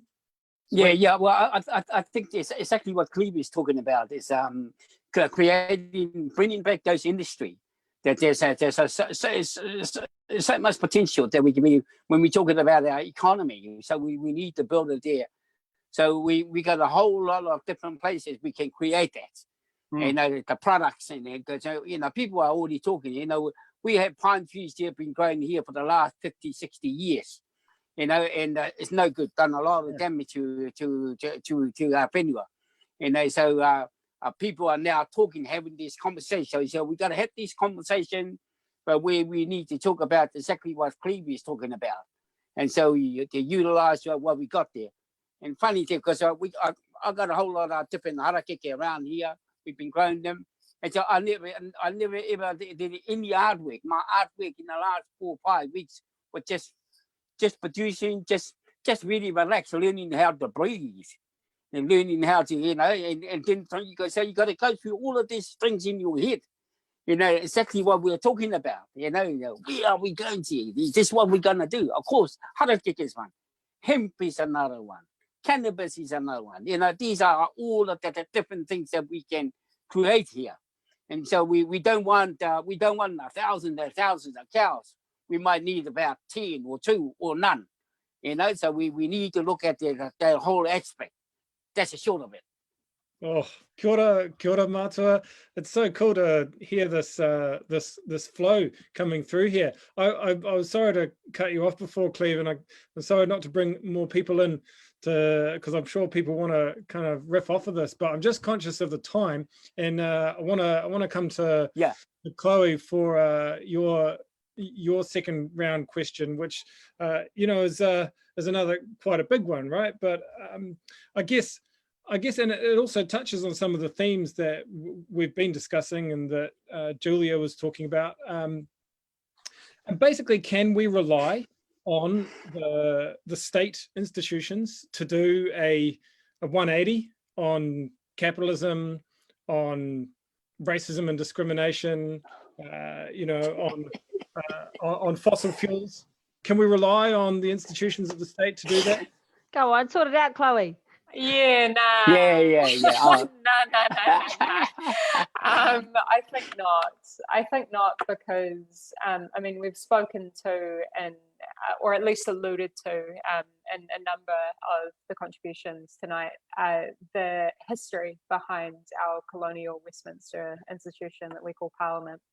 But I think it's also really important to recognise that any form of power structure gains that power either through force or through attempted democracy. And that force in particular is something which is really critical to recognise is inherent in the history of our parliament and of colonisation. And particularly when you start to unpack all of that in light of Te Tiriti o Waitangi and the need for constitutional reform and moving forwards that kind of power sharing dynamic, I think that's where we can start to understand that the idea of normal, you know, there's a lot of conversation in Yawns right now about returning to normal, which is absolutely what we need to not be doing, because it is that extractive, exploitative way of operating. Yes. And that normal is something which has occurred either through kind of intentionality or simply because we just got into the swing of doing things that way and we've kind of just taken it for granted.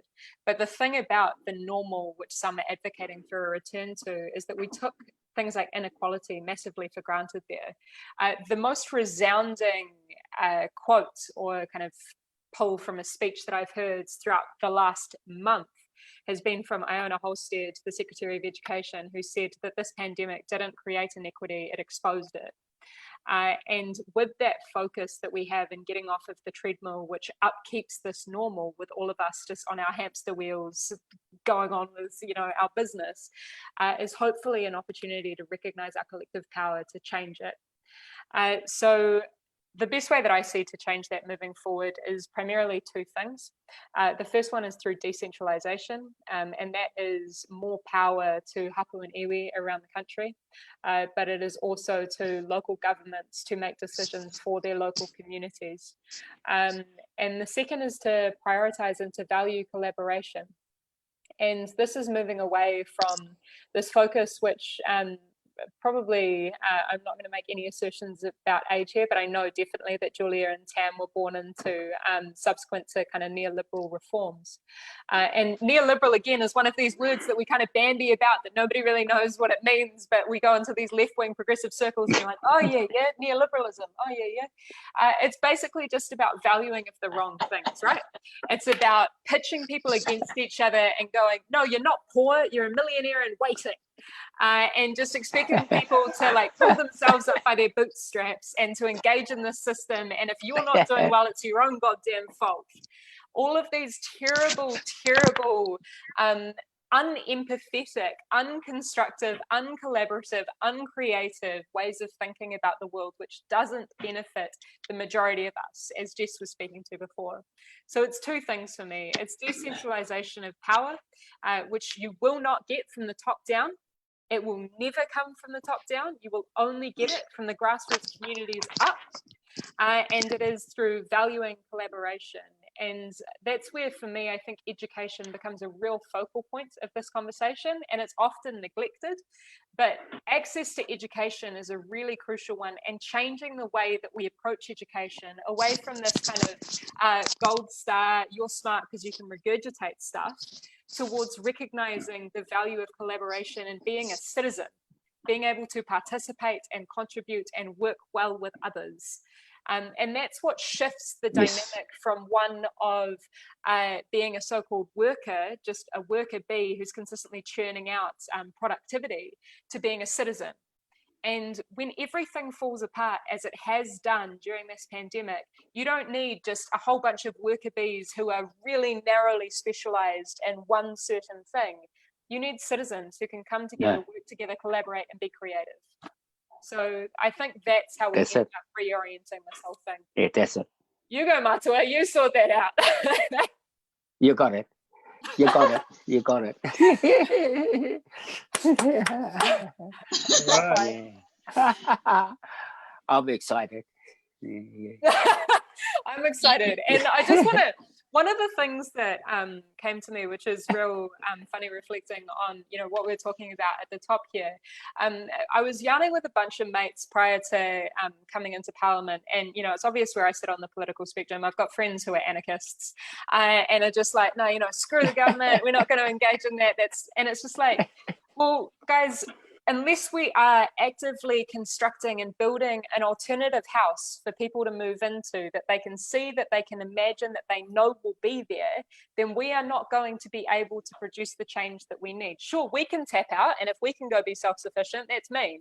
But that doesn't change the world or these so-called systems for everybody else.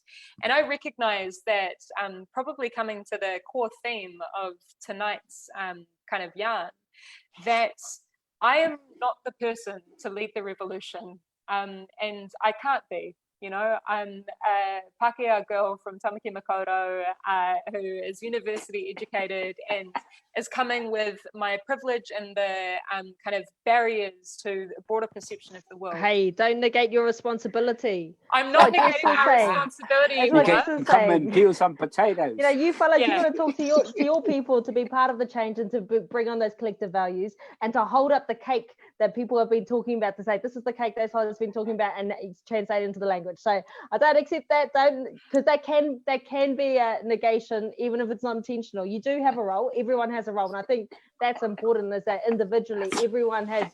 We're all soldiers with our boots on the ground, and we've all got a role in bringing about that collective change. We have different responsibilities in our different places.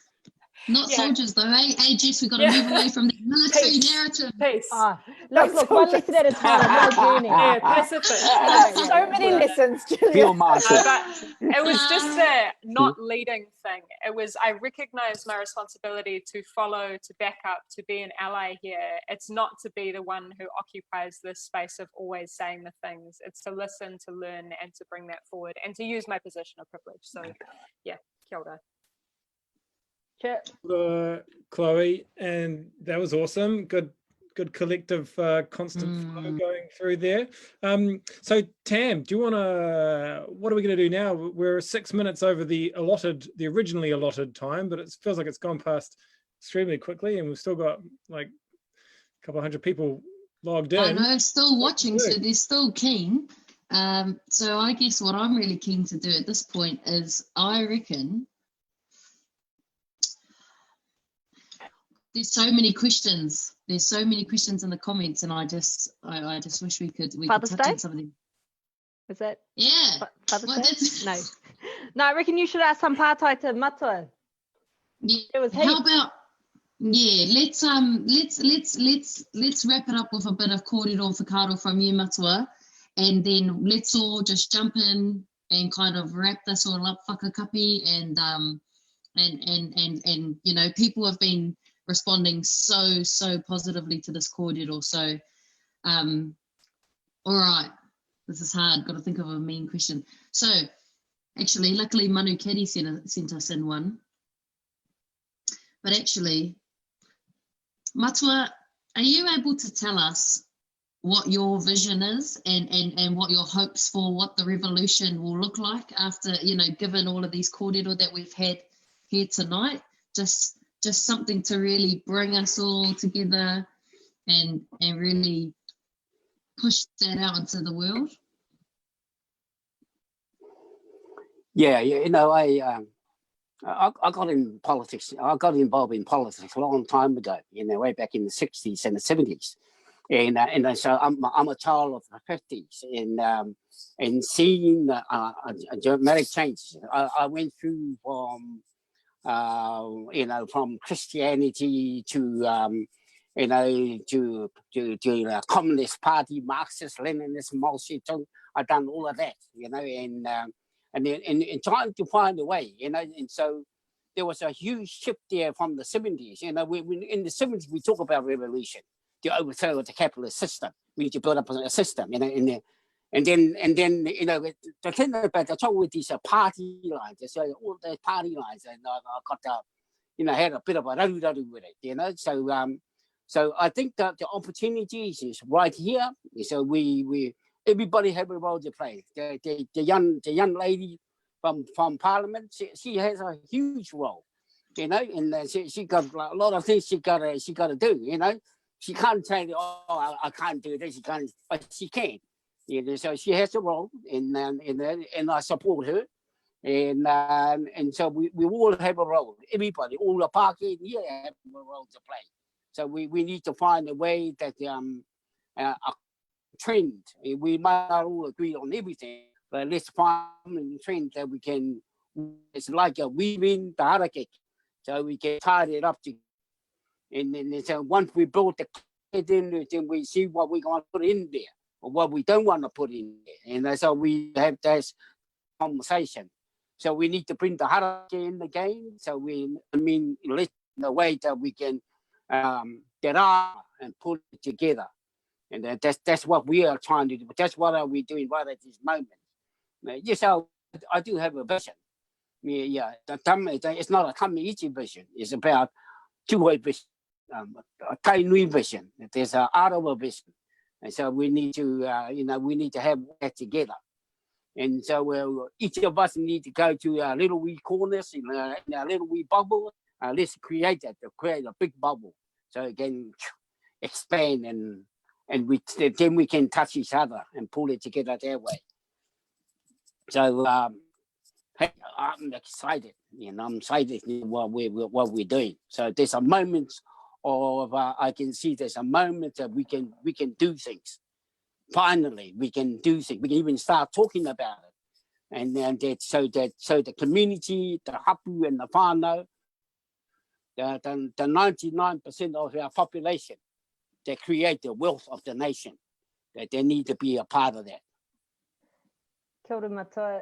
I think that's, I mean, for me, that's hugely, if I think about what you've been put through, and I think about at the hands of, you know, the government and the state and the police and the treatment when the Uruwera raids happened, and then putting you through the courts and the criminalization that happened of you in mainstream media and through our legal systems and through our kāwanatanga, that you are here and sitting in front of us now and saying you are hugely hopeful about what the opportunity stands. I just want to mihi to your aroha and generosity and manaakitanga, because you talk about it's your whānau that you're serving and everything that's going on. It's really hard to imagine for me sitting where you are now and having such grace and actually hope for us and my generation to be able to say, hey, you know, Yes. we've had our rangatira like going ahead and doing all this mahi and taking all these hits.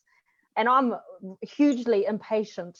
I'm like outrageously impatient for change to happen. I think about the changes that have happened from that you would have seen in your lifetime, and to take the moments and appreciate that and really appreciate your koha right now to everyone. I think to everyone, for you to say that you are hopeful for all of us and what the vision is and what the cake looks like.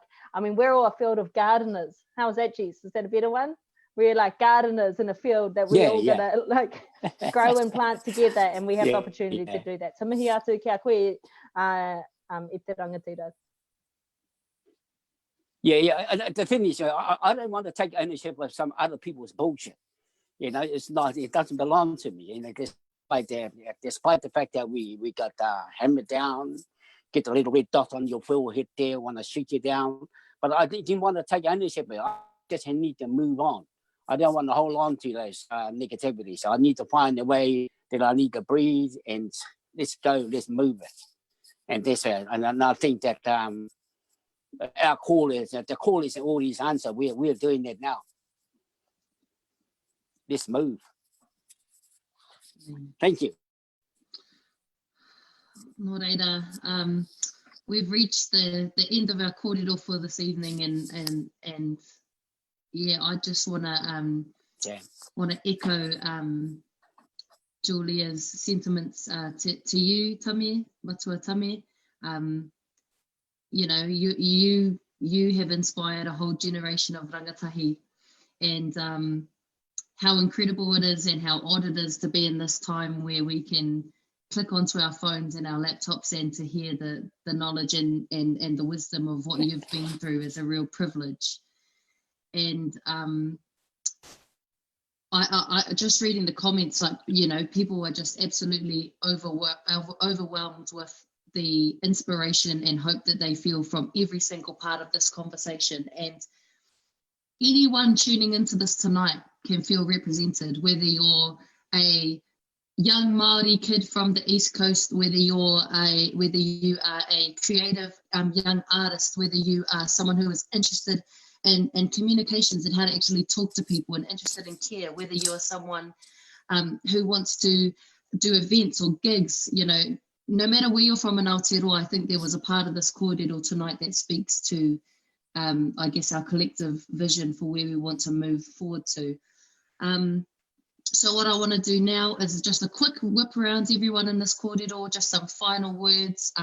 We've still got, you know, this whole kōrero, we've consistently had a couple hundred people on here, so just leave a few, if you could leave something with the people watching this tonight, what would that be? And then Matua, will have you to close off tonight's kōrero, if that's okay with you, seeing as you've had such a profound impact on all of us here tonight. Kei te pai? For anybody that has... What the kōrero? Hey, yeah. Hey, it's great. You know, yeah. Thank you, Kōtiro, for the invitation. And I think that these types of kōrero conversations is necessary. We need to carry on with it. We need to explore the potential. You know, so I hear a lot of kōrero coming from everybody. They are really keen participants. And not everything is perfect like the bike, so we can I think we can find navigate ourselves around, avoid all the booby traps and all the mindset in front of us, and I'm sure confident that we are able to do that. So I have faith in the future, and I have a faith that I trust that we're into. And it's a sad situation, but it's an opportunity in the situation where we are today. So thank you to the listeners out there too, to the dozens and hundreds of people out there that are listening here tonight. And I hope that we provoke their thoughts and their thinking, and what came out of this kōrero. So no reira e mihi kaua tana ki a kōtou, tēnei o ki ngā whakaaro aroha ki a kōtou. So stay safe.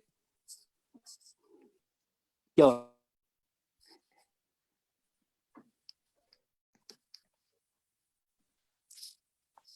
Ko mutu.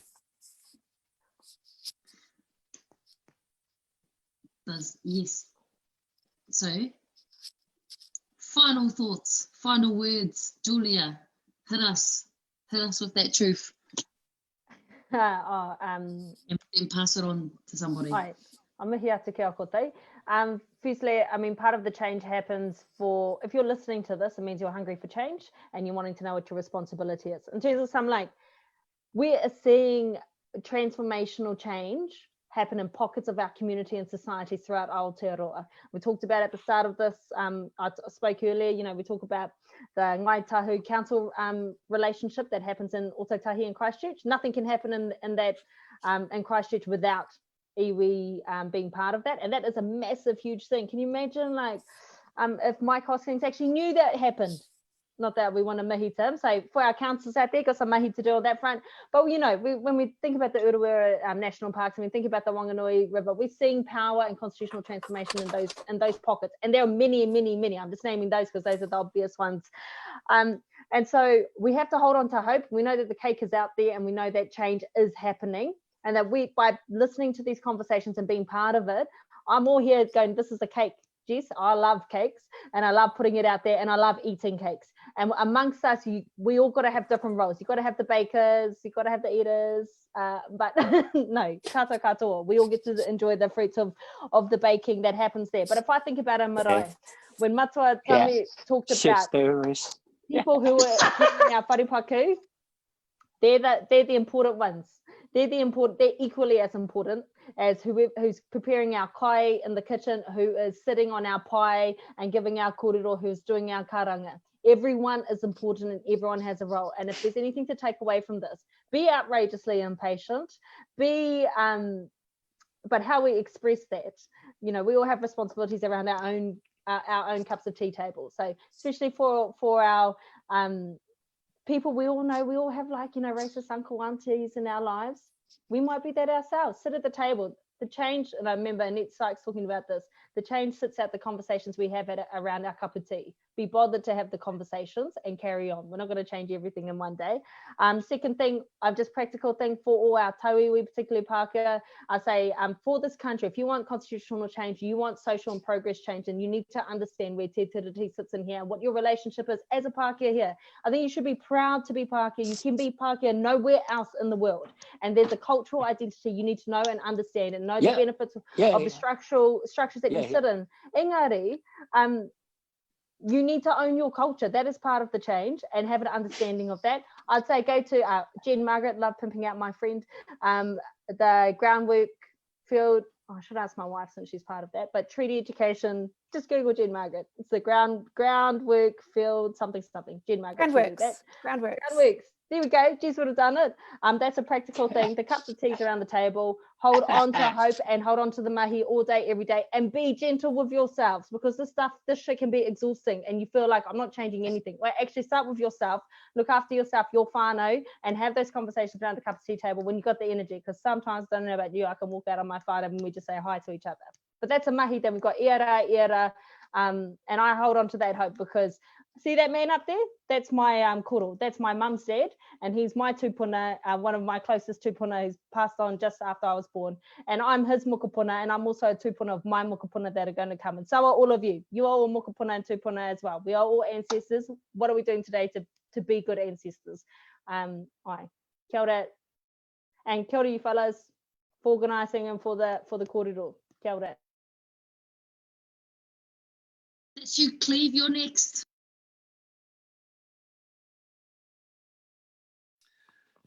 A massive thank you for everyone for coming along, and amazing words, Julia and Tame and Jess and Chloe and Thomas, as ever, and Tam. I just want to say reality is fantastic. It's made up, and it's being made up all the time, and it's getting made up faster and faster, and it's ours for the making. So we're on.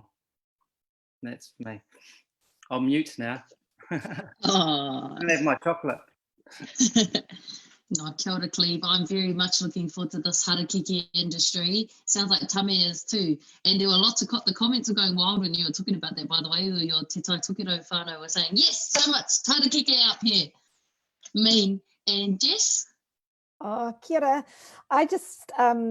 I think the main thing I've left with them is that there's such an invitation here. Like for all of us, there's this massive invitation. And if you can go out from where you are and create that invitation from other people, then that's making those connections real. And all those connections and interconnections that we're feeling right now, where we know that it means that if one part of us is unwell, like a body, then the rest of us can't be well. And so I just really feel so much of that ability to kind of think about all the potential is there. And if you can create invitations around yourself every day, then we're already partway there, because we are the change is already here. It's amongst us, and we just need to find ways to make those ideas more available to people. So yeah, kia ora.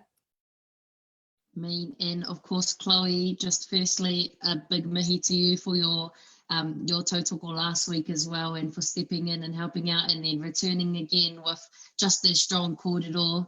The floor is yours. Oh, kia ora, bro. No, just a big mihi to you guys, and endless gratitude for what you're doing here to facilitate these conversations, which I hope are stimulating more of these little fires of conversations around the country. Because to tōtoko, the point that was put forward by Julia, I think that the most radical thing that anybody can do that is immediately available to them is to form a community.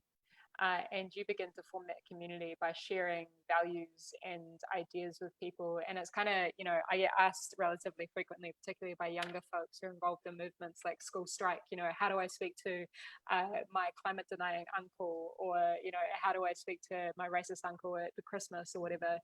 The way that you do that is to recognize your familial connection, which opens the door to having that conversation with that person that you have that nobody else does, particularly those who are disproportionately negatively affected by that behavior that's exhibited by this metaphorical uncle and other aspects of their life. So just recognize that whenever you are in a conversation with people, and this is the funny thing, which has actually come out particularly subsequent to the 2016 election of Donald Trump, we all had to learn how to have political conversations again because the world had become so polarized and fragmented, is most people have never had to articulate why they think the way that they do. Most people have never had to put into words why they think about the political things, or they have the political sense of orientation that they do. It is primarily about a sense of identity, which comes from a very surface level kind of cognizance or understanding of stuff, right? So the best way to start unpicking all of that and to start changing the world is to change people's worlds and people's understandings or perspectives of their reality. And in doing so, you start to change everything, because you start to form those connections, those shared value sets. And for me, fundamentally, that is all about culture. Culture by definition is about a shared set of values. It is not inherently tied to an ethnicity or a religion or a geographical background. You can find those value sets that connect people across all of those different backgrounds and different kind of characteristics. So recognizing that that's where our power is, with our neighbors, with our whānau, with our families, with our friends, and with those people who we rub shoulders with in institutions. Yeah, challenge bad behavior when you see it, because if not, you're complicit in upholding it. And make sure that we continue to push these conversations, because it's the only thing that's ever changed the world.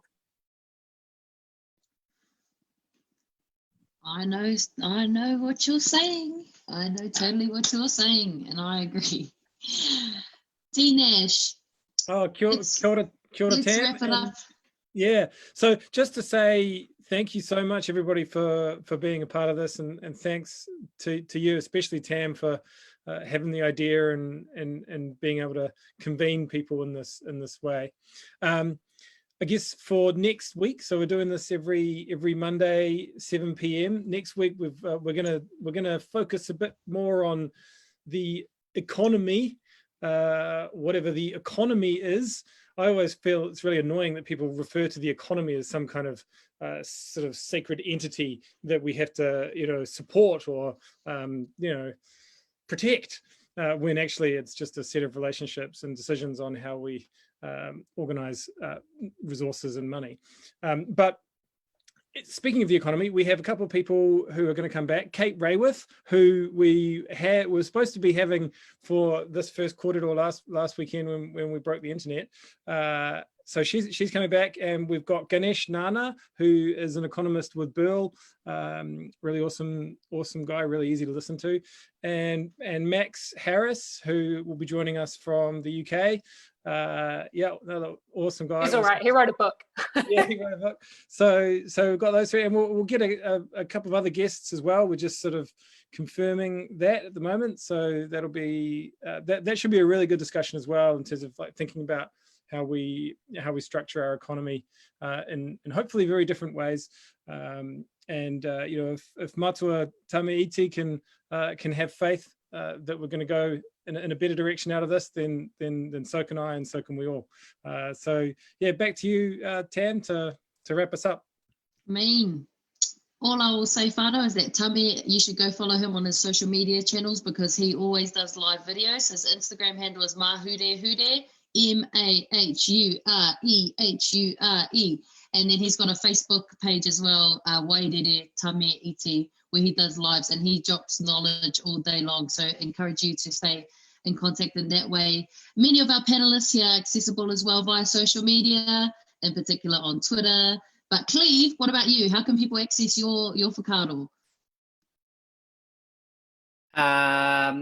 Instagram is awesome. Instagram, And then go to lockydoc.co.nz.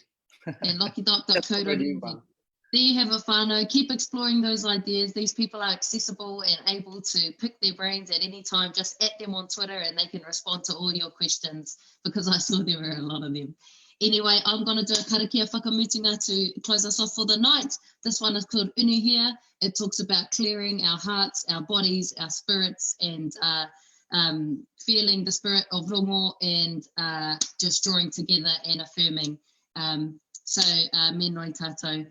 Unuhia, unuhia, unuhia, ki te uru tapu nui, kia wātia, kia māma, te ngākau, te tinana, te wairua i te ara takatū, koe ara I rongo, whakairea ake ki runga, kia wātia, aira, kua wātia, haumi e, hui e, tai ki kia ora, kia ora, Shop whānau.